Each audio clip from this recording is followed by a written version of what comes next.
Hi, Jeffrey Paul Ross for nextlevelguitar.com. In a previous lesson, we went over some boogie woogie bass patterns for a jump swing boogie woogie in the key of C. Today, I'd like to work on some chord stuff, some rhythm and accents that you can play along with that bass pattern. And so once again, we're in the key of C. And so that's the feel. Now you can play a straight rhythm like, and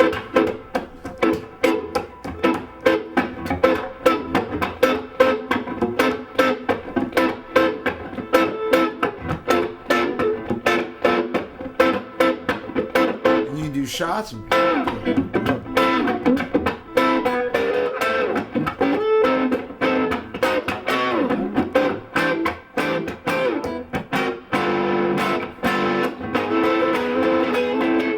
So let me break some of that down for you. So in the first lesson I taught you the bass pattern. So that's what will be going on underneath these. And a lot of jump swing, you hear the guitar player playing the 6th chord. It's a very simple chord, very effective sound. And if you're familiar with the C bar chord up here at the 8th fret, we're going to be utilizing the notes in that chord. So we've got this little C triad, but we're going to be adding the 6th note with our little finger here, and it's on the B string on the 10th fret. And you can put your first finger down here on the C note on the 8th fret. Now when you're playing the rhythm to this,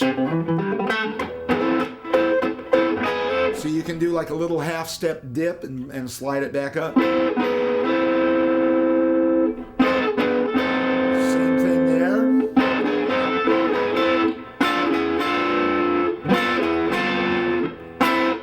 Do it on all of them.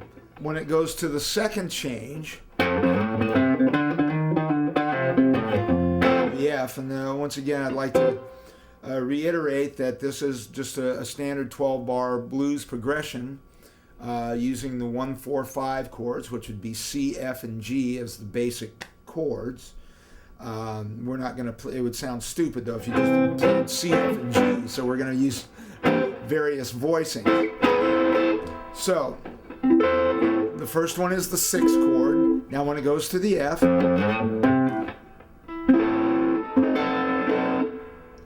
all you need to do is just lift this your second finger off of, well, it's an E note, and it's on the 9th fret on the G string. So you can hear it in that 6th chord. Now when it goes to the F, what I'm doing, I'm lifting my second finger off, then I'm barring on the G, the B, and the high E string on the 9th fret with my first finger. With my third finger, I'm up here on the C note on the D string on the 10th fret, skipping a string, and then right under it with my 4th finger, I am on an A note on the B string on the 10th fret. And that produces an F7th. You know, there's many different ways to make an F7, and this is one of them. For the next chord, like I said, on a lot of the jump swing, they would go to the 5 chord or the G7th chord via the 2 minor. The D minor is, you know, a little hipper, a little more sophisticated, a little more jazzy sounding. But anyway, that's the change. It'd be like the D minor to the 5, and that's when you hear the bass going. So,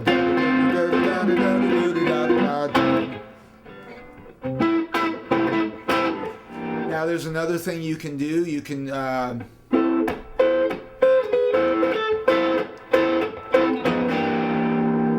just before it goes to the F change, instead of staying on that C6,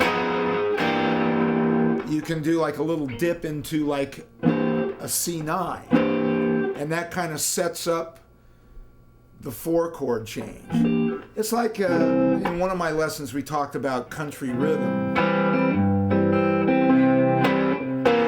and how they would set up the change to the 4-chord by using a 7th.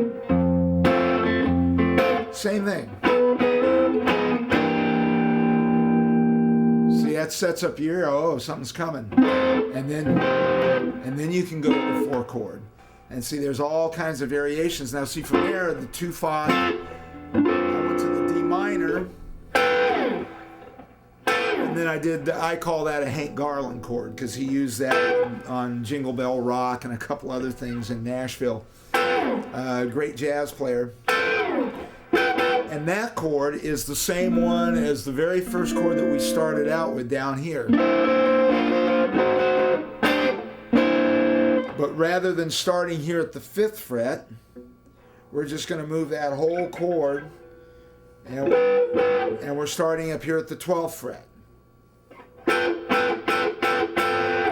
And like I said, I went to the 2 minor.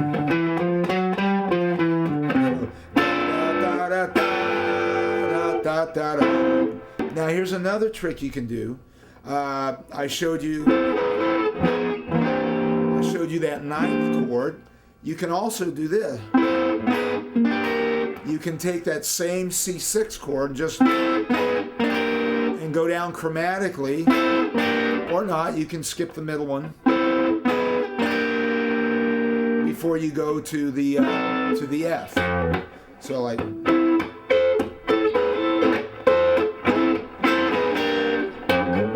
See, that sets up the F chord.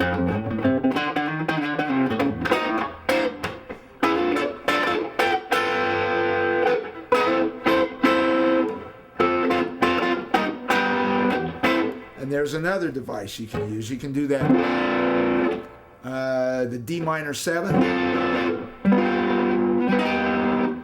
going into a G7, then throw the G augmented.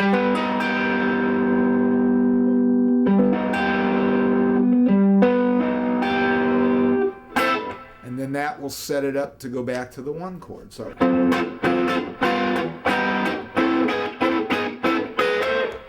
now there's another thing you can do right there.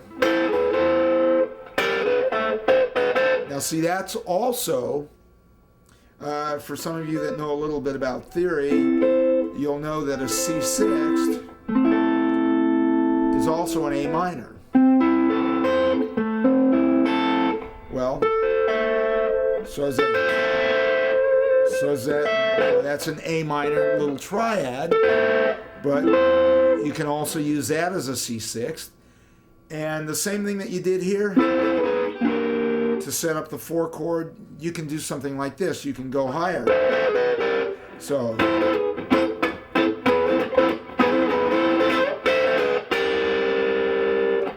starting that little A minor or C6 triad, and go down chromatically a whole step, and that'll throw you into the F. Back to 1,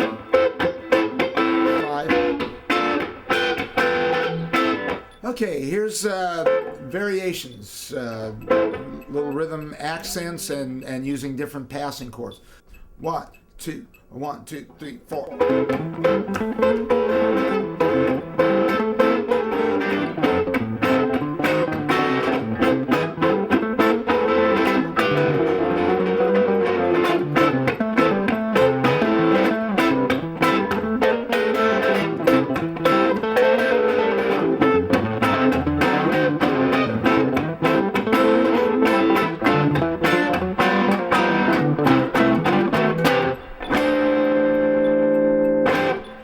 Okay, so there you have it. We got the bass pattern, we got the straight rhythm, and then we've got rhythm with various passing chords and a few different accents.